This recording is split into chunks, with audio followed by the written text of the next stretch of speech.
Bismillahirrahmanirrahim. Assalamualaikum warahmatullahi wabarakatuh. Waalaikumsalam warahmatullahi wabarakatuh. Selamat pagi anak-anak. Pagi, yes.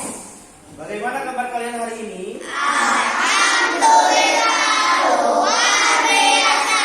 Tetap semangat, Allahu Akbar. Hari ini siapa yang tidak hadir? Semua hadir. Semua hadir? Alhamdulillah ya kalau semua hadir. Nah, sebelum kita memulai pembelajaran, sebaiknya kita berdoa terlebih dahulu. Untuk berdoa hari ini akan dipimpin oleh teman kita yang bernama Hilmi. Silakan untuk Hilmi ke depan untuk memimpin doa. Siap. Sikap berdoa.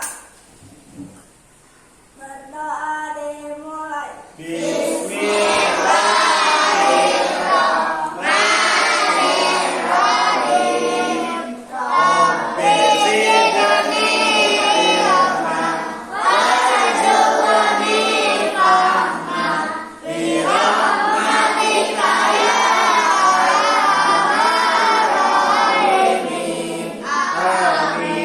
Berdoa selesai. Alhamdulillah kita sudah berdoa. Mudah-mudahan dengan kita berdoa Allah Subhanahu wa taala memberikan kita pemahaman, memberikan kita ilmu yang bermanfaat. Amin ya rabbal alamin. Selanjutnya untuk menunjukkan rasa nasionalisme kita kepada negara Indonesia, marilah kita semua menyanyikan lagu nasional yang berjudul Garuda Pancasila. Dimohon semuanya untuk berdiri.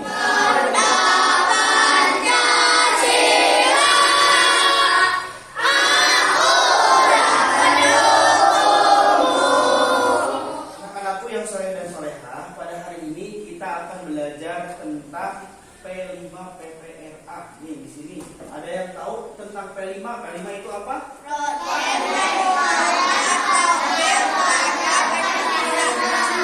Ya betul ya, proyek penguatan profil pelajar Pancasila. Dan ada tambahannya PPRA. Mungkin kalian baru dengar ya PPRA. Biasanya cuma P5 aja. Nah, P5 ada PPRA-nya. Jadi PPRA ini adalah apa? Profil pelajar rahmatan lil alamin. Untuk tema hari ini yaitu gaya hidup berkelanjutan. Dan untuk topik hari ini yaitu membuat kaligrafi 3 dimensi ya. Membuat kaligrafi 3 dimensi dari sedotan bekas. Sebelum dilanjutkan, Bapak mau tanya dulu nih. Di sini anak-anak semuanya apakah pernah ada yang pernah buat kerajinan atau produk atau proyek dari sampah plastik? Siapa semuanya sudah pernah? Coba kelompok ini pernah buat apa? Bikin tempat pensil dari apa buatnya? Dari sedotan juga, terus dari apa lagi? Kardus, hebat. Apa lagi? Botol, nah hebat, udah pernah bisa bikinnya, udah pernah buat. Coba kelompok yang sebelah situ, kelompok 2. Wadah buku, hebat. Kamu dari apa? Dari kardus, hebat, bagus ya. Terus kelompok ini buat apa saja? Sama tempat pensil. Udah semuanya sama ya.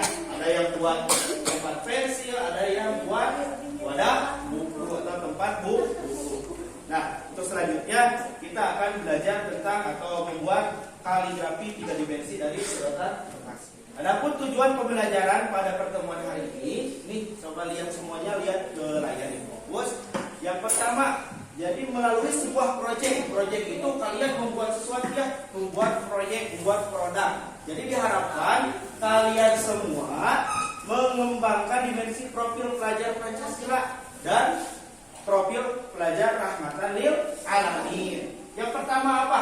Beriman, bertakwa kepada Tuhan yang Maha Esa. Yang kedua, bergotong royong. Yang ketiga, kreatif. Yang keempat, toleransi. Dan yang terakhir, dinamis dan inovatif. Seperti itu ya. Ini yang diharapkannya. Jadi setelah belajar hari ini, kalian itu bisa mengetahui atau bisa memahami manfaat dari mengolah sampah atau memanfaatkan sampah. Kemudian bergotong royong dalam hal apa? Coba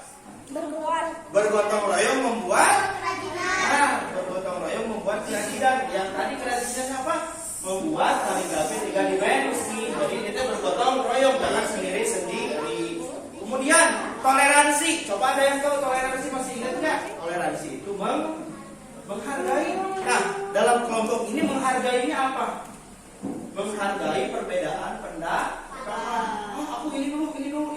Boleh nggak seperti itu? Boleh, tapi harus saling menghargai. Kemudian terakhir dinamis dan inovatif. Jadi ini kan nanti Bapak dikasih sebuah pola kaligrafi dan sama kalian boleh diinovasi, dikreatifkan lagi, ditambahin apa, tambahin bingkai, tambahin itu, ini boleh berkreasi sesuai kemampuan masing-masing ya, ditambahin. Karena hari ini kita belajar tentang membuat kaligrafi dari bahan bekas atau dari sedotan bekas, maka kita harus mengetahui dulu terkait apa itu sampah ya. Jadi pengelolaan sampah dengan 3R. Jadi kita harus mengetahui yang pertama apa itu sampah, yang kedua jenis-jenis sampah, yang ketiga dampak sampah, dan yang terakhir cara pengelolaan sampah. Nih, yang pertama kita bahas dulu apa itu sampah. Jadi sampah itu apa? Ada yang tahu? Sampah itu adalah sisa kegiatan sehari-hari manusia atau dari proses alam yang berbentuk padat atau semi padat berupa zat organik atau anorganik yang bersifat dapat terurai atau tidak dapat terurai yang dianggap sudah tidak berguna lagi dan dibuang ke lingkungan. Itu arti dari sampah. Nah, jenis-jenis sampah. Jenis sampah itu ada dua. Yang pertama sampah organik.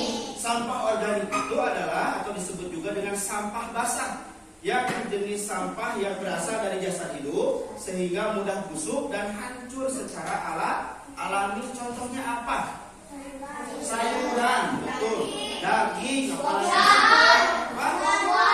buah-buahan, ikan, apalagi rumput, daun-daunan, ranting-ranting yang bukan ranting pohon yang itu ya, tapi ranting yang kecil-kecil itu sampah organik.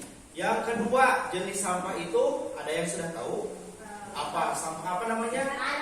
Sampah anorganik. Sampah anorganik atau non organik. Jadi sampah ini apa? Sampah yang tersusun dari senyawa-senyawa non organik yang berasal dari mineral dan minyak bumi atau dari proses industri. Contohnya apa?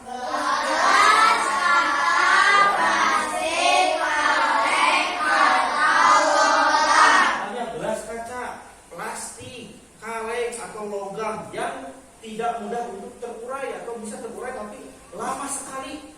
Coba nih, ini termasuk jenis apa? Plastik. Iya, jenis sampah apa? Jenis sampah anorganik. Kalau ini dibuang sembarangan, cepat terurai tidak? Tidak ya.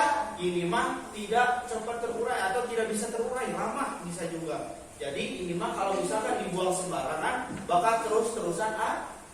Selanjutnya, dampak sampah terhadap kesehatan dan lingkungan. Coba dampaknya apa? Ya betul, yang pertama sampah dapat merusak pemandangan. Coba kalian perhatikan ya, di sekitar sekolah banyak sampah atau tidak? Banyak. Ada yang banyak tapi suka dibersihin sama siapa? Oh, ada yang sama kakak kelas, ada yang sama yang suka membersihin ya, ibu. Enak dilihat ya kalau misalkan gak ada yang bersihin gimana? Sok di kelas ini, kalau misalkan di kelas ini banyak sampah, enak gak?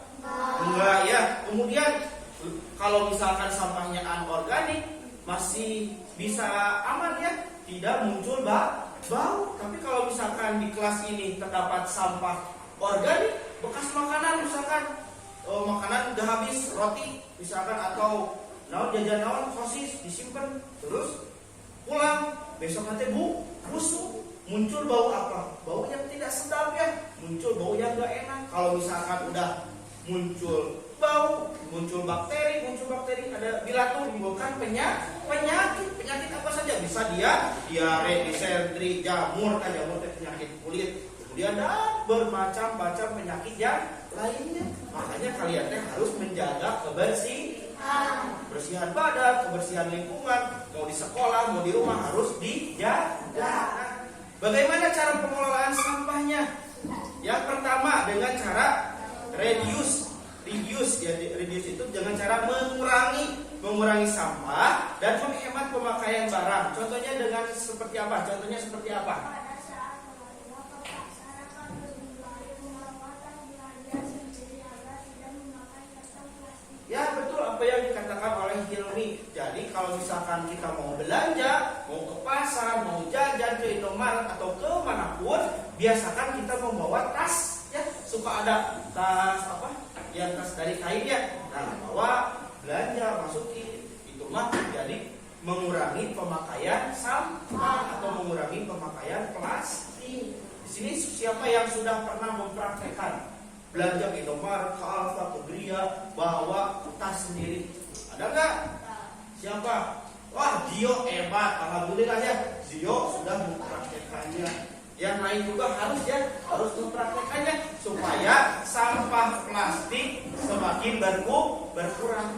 Karena apa? Sampah plastik tadi tidak dapat terurai. Yang kedua, reuse. Reuse itu pemanfaatan ulang. Pada tahap ini kita dianjurkan untuk menggunakan kembali produk yang sudah dipakai. Salah satunya menggunakan kembali botol bekas air mineral sebagai pot tanaman. Nah, seperti yang kalian tadi sudah bilang ya, yang sudah kalian tadi jawab, tadi pernah buat apa? Buat tempat pensil. Nah, buat tempat pensil dari barang bekas, dari sedotan, dari kaleng, ini termasuk kemana? Ke reduce atau ke reuse? Ke reuse ya, pemanfaatan ulang. Jadi dimanfaatkan ulang sampah-sampah itu. Jadi tidak ada sampah yang menumpuk di luar sana di lingkungan yang membahayakan kita semua. Adapun pada pembelajaran hari ini, pertemuan hari ini, kita akan belajar tentang apa? Memanfaatkannya menjadi apa? Menjadi kaligrafi 3 dimensi dari sedotan bekas. Yang terakhir, recycle. Recycle itu mendaur ulang. Jadi pada tahap ini kita harus dapat memanfaatkan sampah yang dapat didaur ulang. Sampah yang dapat didaur ulang seperti kertas, plastik, logam, dan kaca. Ini termasuk sampah yang bisa didaur ulang. Pernah dengar nggak sampah yang didaur ulang? Pernah dengar nggak? Pernah lihat nggak orang-orang yang pemulung ngejualan, ngambil botol, kemudian plastik, kardus, dibawa, kemudian kita dijual dapat jadi uang. Kemudian kemanain sih? Coba ada yang tahu nggak? Didaur ulang. Jadi kertas-kertas kardus didaur ulang, dihancurin dulu, dihancurin, akhirnya dibuat kembali kan kardus. Ada yang dari plastik hidung, plastik resek yang hitam, diambil, didaur ulang, kemudian dijadikan plastik lagi.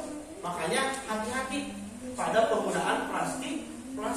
Soalnya itu bisa dari plastik daur ulang. Bahaya itu teh. Jadi kalau misalkan nyimpen makanan jangan langsung ke plastik yang warna hitam. Itu teh bisa jadi plastik atau kresek itu sudah didaur ulang. Jadi biasanya ada bau-bau kayak gitu.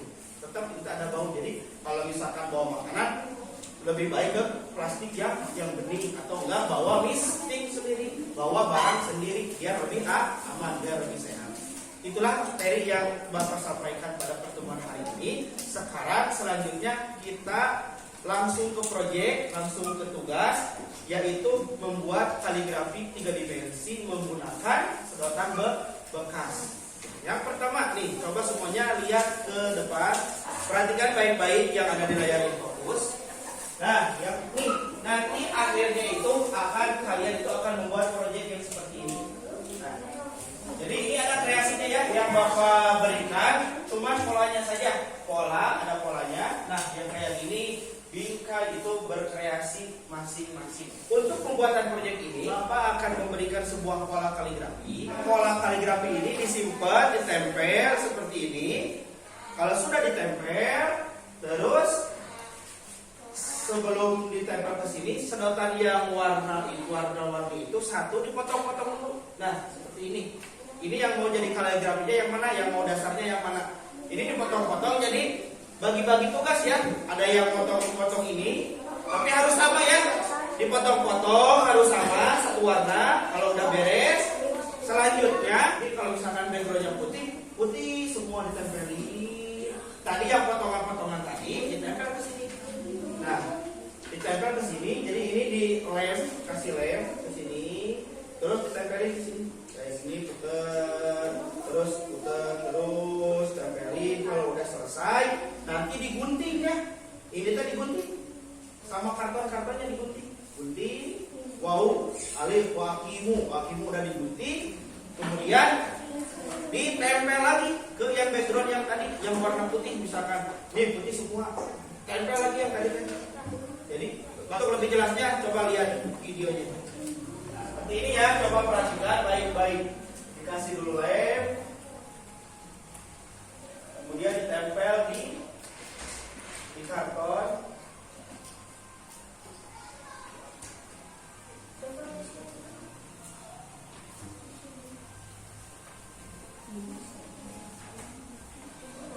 Nah, sudah ditempel. Nah, ini potongin yang sama ya, semuanya yang rapi, dipotong-potong, bagi-bagi tugas. Ada yang nempelin ke background, ada yang nempelin ke yang sini, potong-potong. Terus kayak seperti ini, lihat lagi, lihat, perhatikan.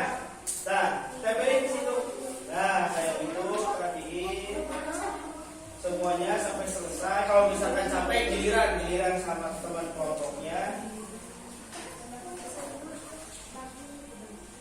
sampai selesai tuh. Kemudian digunting, dipotong ya, dipotong semuanya.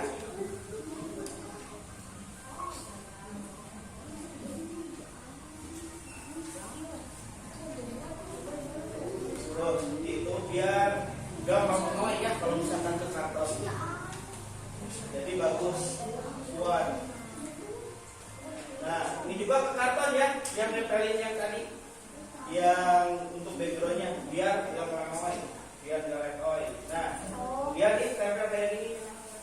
Nah, itu tempel, pakai lem juga sama. Nah, kayak gini jadinya ya. Nanti selanjutnya Bapak tadi udah membagi kelompok ya. Ini kelompok 1, kelompok 2, kelompok 3, kelompok 4, dan yang terakhir kelompok 5. Sebelum dilanjut, mari kita menyanyikan lagu P5 ya. Sudah tahu semuanya? Nah, 1, 2, 3.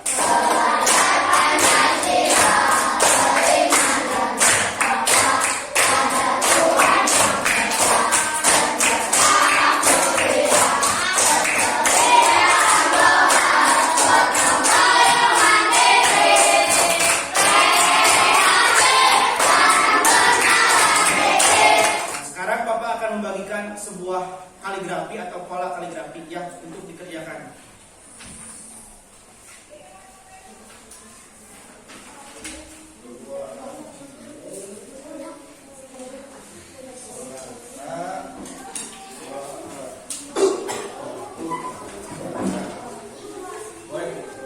Silahkan sekarang kalian untuk mengerjakan proyek ini dengan bersama-sama, dengan bergotong royong secara kelompok. Silahkan untuk dimulai.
Anak-anakku yang soleh dan soleha, apakah kalian sudah selesai mengerjakan proyeknya?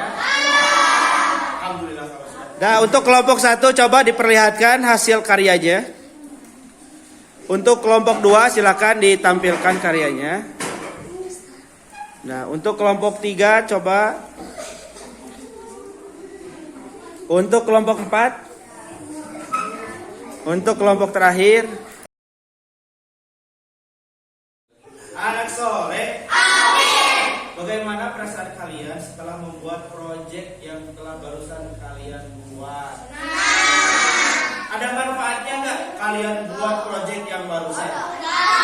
Coba apa saja manfaat yang bisa kalian dapatkan? Kalian bisa apa? Bisa membuat? Iya, bisa membuat kaligrafi 3 dimensi dari sedotan. Apakah hanya pemanfaatan sampah plastik atau sampah sedotan ini hanya hari ini saja?